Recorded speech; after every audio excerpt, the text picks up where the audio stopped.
Bonjour et bienvenue dans cette nouvelle analyse d'une chanson de BTS. Aujourd'hui on va s'intéresser à une autre chanson promotionnelle du mini-album The Most Beautiful Moment in Life partie 2 sortie en novembre 2015, à savoir la chanson Butterfly. La chanson commence avec les paroles suivantes. Ne pense à rien, ne prononce aucun mot, juste souris-moi, je ne peux toujours pas y croire, tout ceci semble être un rêve, n'essaye pas de disparaître. Dès les premières paroles, on voit que l'individu qui s'exprime s'adresse directement à une autre personne, notamment en utilisant le tutoiement. Les paroles nous décrivent un moment où le temps semble suspendu, où on n'est pas ancré dans la réalité. L'individu nous parle de rêve et demande à l'autre de ne pas parler. Il tente de ne pas interrompre ce moment et semble avoir peur que celui-ci s'arrête. C'est pourquoi il exprime clairement le fait qu'il a peur que l'autre disparaisse avec la phrase « n'essaye pas de disparaître », comme si il avait l'impression d'être dans un rêve et avait peur de se réveiller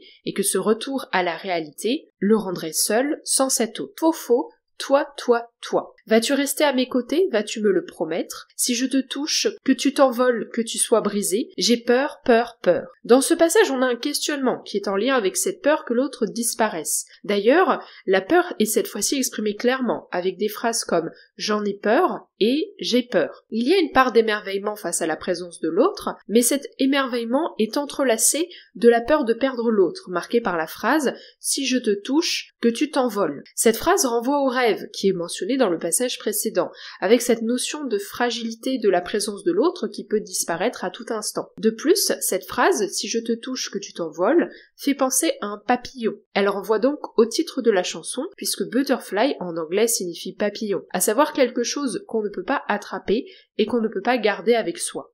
J'arrêterai le temps une fois ce moment passé, ça pourrait devenir quelque chose qui ne s'est pas produit, que je pourrais te perdre, j'ai peur, peur, peur. Ce passage est toujours dans la continuité des paroles du début de la chanson. Cette fois-ci, l'individu exprime clairement son désir de suspendre ce moment fragile. On retrouve encore cette idée de rêve avec la phrase « ça pourrait devenir quelque chose qui ne s'est pas produit ». Donc c'est une phrase qui pourrait tout à fait qualifier un rêve. Enfin, il exprime à nouveau la peur de perdre l'autre. Papillon, comme un papillon, juste comme un papillon papillon, tu es comme un papillon. Je te jette un regard de très très loin, craignant que je puisse te perdre si ma main te touche. L'effet papillon qui brille sur moi dans l'obscurité totale, juste un geste doux de ta part me fait oublier la réalité. Ici, on n'a pas de nouvelles idées énoncées, on a encore une fois la précision qu'effectivement l'autre est comparé à un papillon, et cette comparaison fait écho au titre de la chanson. On retrouve également cette distance entre l'individu qui s'exprime et l'objet de son amour avec la phrase « Je te jette un regard de très très loin, craignant que je puisse te perdre si ma main te touche ». Enfin, on a encore cette notion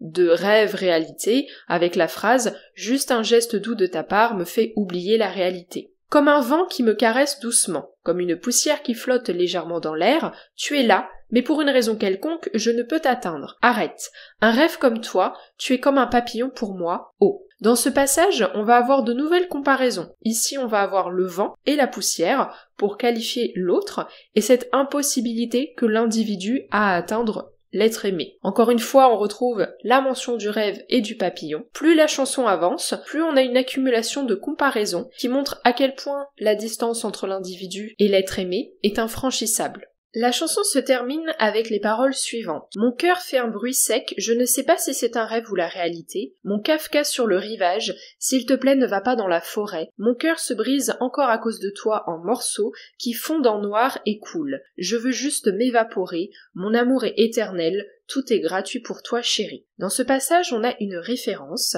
à un roman, Kafka sur le rivage. C'est un roman qui est paru en 2002 au Japon et qui parle d'un garçon de 15 ans, Kafka Tamura, qui s'enfuit de sa maison à Tokyo pour échapper à une prophétie prononcée par son père. Il va errer dans le sud du Japon et trouver refuge dans une bibliothèque dirigée par Mademoiselle Seki. Et le titre fait référence à une chanson mélancolique, Kafka sur le rivage, que ce personnage, Mademoiselle Seki, a composée une trentaine d'années plus tôt, lorsque l'amour de sa vie a dû partir pour Tokyo, où il a ensuite été tué dans les émeutes étudiantes de 1969.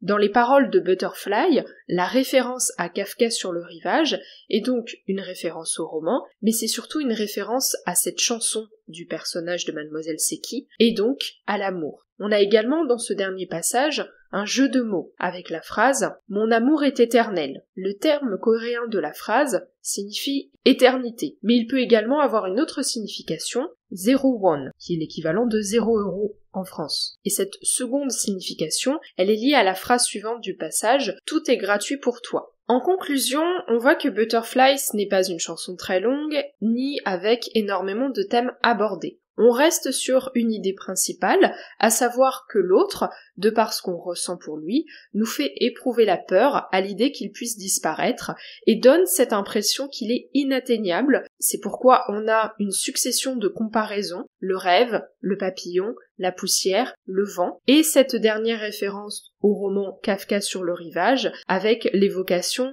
d'un amour disparu et de la mélancolie qui reste. On voit à travers les paroles de Butterfly que l'individu qui s'exprime est piégé dans cette peur que l'autre disparaisse et dans un espèce de moment perdu entre le réel et le rêve. C'est comme une chanson suspendue dans le temps. Et j'espère que cette petite analyse vous aura plu. N'hésitez pas à me dire ce que vous pensez de la chanson Butterfly et ce que vous pensez de l'analyse que je vous en ai proposée. Si vous avez aimé, vous pouvez laisser un pouce bleu et vous abonner si ce n'est pas encore le cas, ainsi que partager le podcast autour de vous s'il y a des personnes qui s'intéressent à la K-pop et à BTS. On se retrouve lundi prochain à 18h pour une nouvelle analyse.